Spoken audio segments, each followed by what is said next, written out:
That leads us to our first interview tonight. We're thrilled to be joined now by a Adams Central player who's been a big part of the success the last couple of years down there in Monroe. We're going to bring him in now. Cameron Fravel joining us here on Upon Further Review. Cam, can you hear us tonight? Yeah, I can hear you. Excellent. Well, thanks for joining us here on Upon Further Review. First of all, congratulations to you and the Flying Jets on your 5th straight ACAC title. Big win over Bluffton on Friday night. Just talk about that win, what you guys were able to do, and still maintain that ACAC is still kind of the Adams Central Athletic Conference for another year. Yeah, I was excited for our defense. They really stepped up against a 40-point average team. Part of our whole practice week, we were focused on defense, stopping their pass, focusing, get them to start running the ball a lot, and limiting their options. Sure. We talk a lot about the offense, rightfully so, for Adams Central, what they were able to do. I mean, another team that, gets up in that 35, 40, 41, 42 points per game. The defensive side, and you kind of alluded to it as far as focusing in on that on practice. You're a defensive end. I mean, you play both ways, but defensive end, all conference, all state, Indiana, Gridiron Digest, Football Digest, Primetime 25, get the wording out there correctly. So, you've gotten a lot of recognition for your play. Talk about this Adams Central defense and really how important it has been for what you guys have been able to do for a long time down there. Well, it's big parts our linebackers. We lost Max Carr from last year. We have 3 juniors at linebacker right now, and they all had to step up and prove themselves this year and be able to stop the run and pass on any play any team runs or whatever. Sure. How much is it? I mentioned rinse and repeat. I mean, how much is that the case in Adams Central and what you guys have been able to do? I know, football has become very big. I think Coach Moser's been there like 25 years now, through the youth program, through junior high and middle school, all the way up through now you're a senior for Adams Central coming off that state championship a year ago, trying to go back there, go back to back in that regard as well. Talk about that. I mean, just what football, that program, and how it really has taken off and continues to grow, and really how far back it goes for a place like Adams Central. Yeah, it's really a community thing. Parents getting their kids to play football from day one, like 5th grade, going into 6th, and then going into middle school. We're all running the same plays that you run in high school. The coaches, just the big part is doing disciplining the players and making them ready to play any team that they come across. Go ahead, Coach. Cameron, Coach Griffith here. And excuse me if you've already kind of answered this question, but is it a fair assessment to say that you guys are very well entrenched with what you are going to run at Adams Central at the high school level by basically growing up with it throughout the time that you're playing tackle football there in the little, the Pee Wee leagues or whatever they call it there? Is that kind of what you guys do? Yeah, for the main part. Middle school, some of the coaches from middle school after middle school season, they'll come up to the high school practices. They coach everything the same. All the same plays for the most part. High school, you get some more because they take more plays and stuff. But yeah.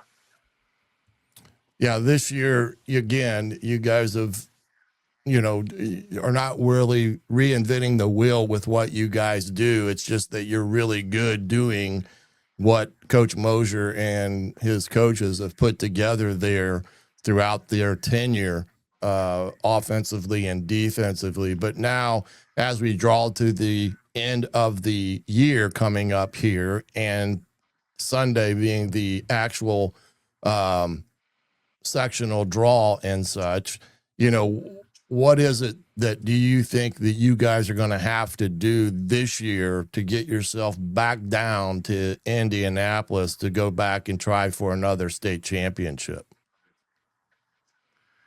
Well, for the most part, we're taking steps forward.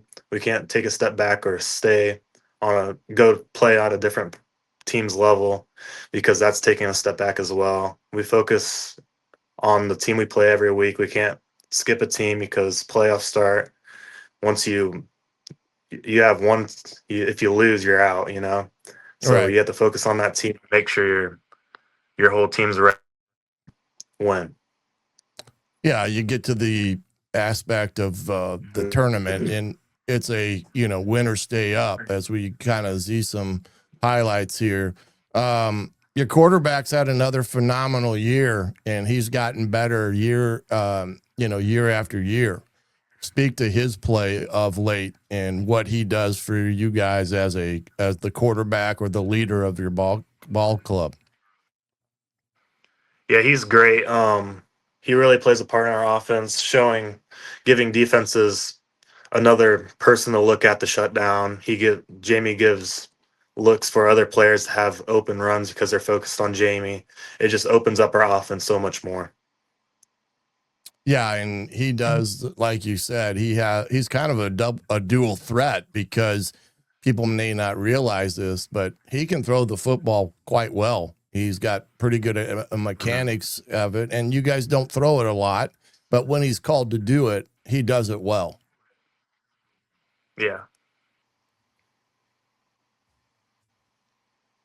You're mute there, dude. Let me get you unmuted. Sorry about that. The wishbone style of offense, from a learning standpoint, the complexities from learning it every day. How long? What's that process like in breaking down for you guys that do it every day? As far as learning that, what is that like? Getting into that system and the complexities of all of that as an offensive lineman, but also somebody who in practice probably goes up a lot against it as somebody who plays on the defensive side of the ball too.